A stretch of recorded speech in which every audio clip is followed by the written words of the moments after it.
Bill Deweese here from voice-over-training.org. Hope you are doing well, and I'm very excited to have started actually my next audiobook. And while I'm in the midst of recording this, thought I would share an audiobook recording tip slash technique with you, because one of the big challenges in recording an audiobook is simply the fact that you want one recording session to the next to sound exactly the same in terms of the sound of your delivery. So on for the user experience, the end user experience, it should sound completely seamless. They should not be able to tell when you stopped and started a new recording session, and easier said than done, because anything, virtually anything can slightly change the sound of one recording session from the next, including the time of day that you record, your health, like allergies and colds, even what you ate or drank that day, and even little things like proximity to the microphone, whether maybe one recording session you sat 7 inches from the microphone, maybe the next you sat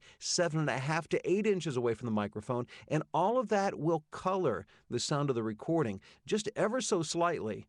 And you may not be able to notice it, but when the recording is finished and when the listener is listening, they can hear those, they can detect those slight changes from one recording to the one recording session to the next. So the goal is to make that a seamless experience for the listener.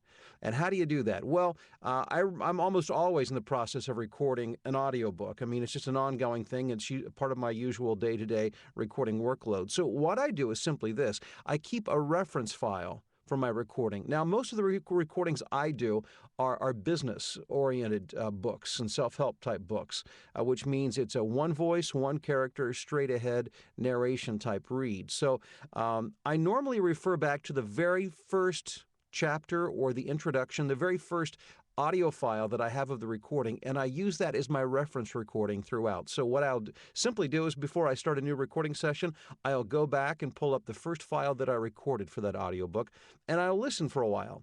And then what I'll do is pull out the book, and I'll actually read along with my voice so that I can begin to adjust my proximity to the microphone, so that I can begin to adjust my pace and my pitch, so that I can get back into the groove that I was in when I first began recording the book. And then I will pull up the latest file that I recorded leading up to where I'll begin to record and read the last few paragraphs leading up to where my new session begins today. Again, so that I can begin to pick up the same pace and the same feel, the same tempo, and to make sure that my vocal sound is identical to the last recording session. And again, it's a very simple technique to create consistency from session to session, which, by the way, is even more critical for those of you who are recording audiobooks and doing multiple characters. Now, I occasionally will do books that call for multiple characters. Most of mine aren't, so that's not as big an issue for me as it may be for you. And if you're recording 3, 5, 10, 20, 30, which is not unusual, different voices in a book, you need to make sure that you consistently portray that character with the same delivery every time. So how do you do that? Well, you simply create a reference file for each character voice. It would be very difficult to go back and try to find the first time you recorded that character within your book.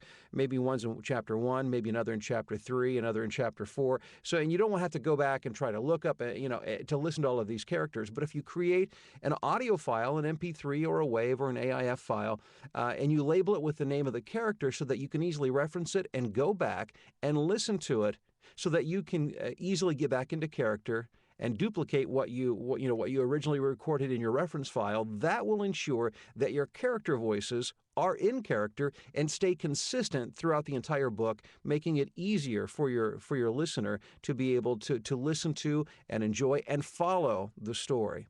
So again, take this simple technique and trick and put it into use as you record audiobooks, because it will make your life much simpler and certainly make it a more enjoyable experience for the end user and the end listener. And by the way, if you're not into recording audiobooks yet and you want to be, or you want to learn how to record more audiobooks and make that a very profitable part of your voiceover career and your voiceover business, I do have my next audiobook success weekend coming up May 19th and 20th. That's all day Saturday and all day Sunday, where we'll be talking about certainly how to narrate and to record audiobooks, but also how to market yourself and make sure that you always have, work to do and that you're making it a very profitable part of your voiceover business and your voiceover career. And for more details on that, simply go to this URL, and that is audiobookseminar.com. Audiobookseminar.com. More information there, and you can sign up while there are still seats available. It's a 7-seat event, so